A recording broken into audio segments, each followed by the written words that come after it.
Our next speaker is Adam Amjadi.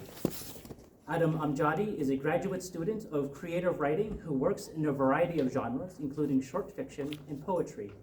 In addition to When I Hear Turkish, included in ZAUM 30, his poem, Horses and Jockeys, is published in Sonoma State History Journal, Horses and Jockeys, Volume 28, findable online. Adam is also a musician and a singer-songwriter who makes music under the name Sound Spiral. Please give a warm welcome to Adam Amjadi.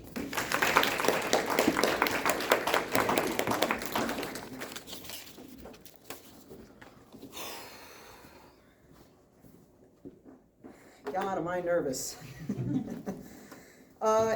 Everyone, I'm absolutely humbled and honored to be here. It's always a privilege to be featured in ZAUM. I believe this is my third time being featured, but each time I've gotten to come to these events, I'm reminded of just how much talent you all have, and it's a pleasure to be included, especially like when it comes to poetry. I feel I still have a lot to learn, but it's great to be able to share some of my poetry with you today. I know I have 5 minutes. I'm going to keep this brief. I have two poems for you today. One of them is published in ZAUM issue 30. Those of you who know me know that I am half Turkish, and this is a poem about heritage and family history and what going to Turkey every summer as a child meant to me. It's dedicated to my grandmother, Selma.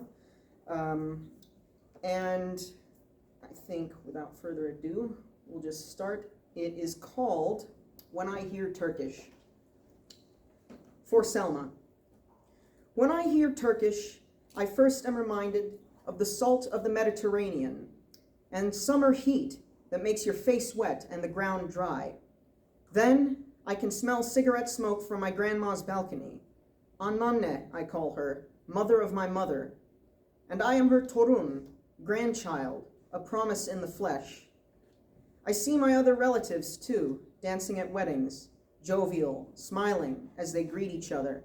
Mashallah, they say, when they hear about Betül's children in America, doing well in school, making the bloodline proud.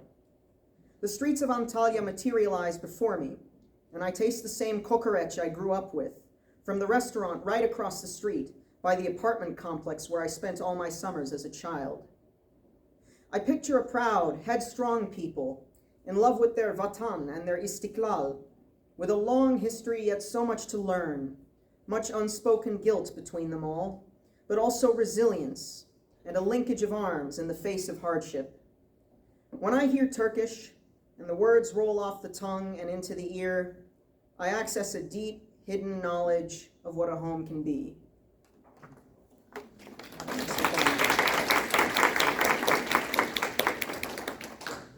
This next one is a poem about mental health, which I've struggled with pretty much all my life, but I want to say to anyone who might be struggling with mental health, it's important that you know it does get better, there is help available, and it's also about improv, which I love to do. I'm a member of the improv club here on campus. This one's called Flirting with Death in Improv Club on a January Evening. I feel like weeping, but I can't. Some invader has gone inside me, hollowed me out, taken away my resolve, my dance, my guts, tears, laughter. It's late January and it's cold outside. I know a season of renewal and rebirth is approaching, just around the corner, but it's taking too goddamn long, and I'm not as patient as I once was. I don't quite know what to do with myself while I wait. I'm in the basement of a musty old building at Sonoma State University with all my friends from Improv Club. I watch them play from a distance. I'm only a few feet away from them, but they feel distant, small. I can barely hear them. Used to be, I'd find plenty of laughs in a place like this.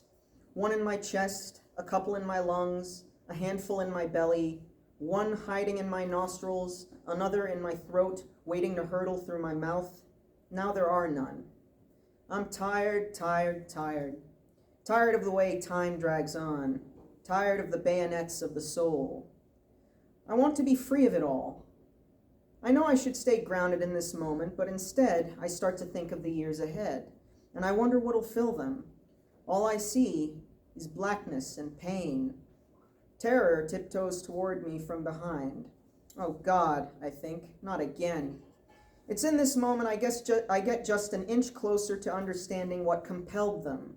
Those who strayed into death's arms in haste, who dove headfirst into the unfathomable, who decided that each day was a burden not worth carrying. What were they seeking that they could not find?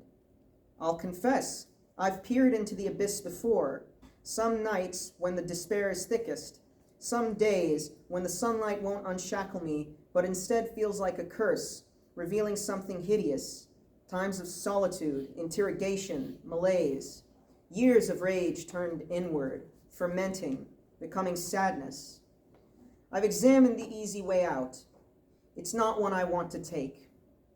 I get a taste of it again in this room, the taste of untimely endings.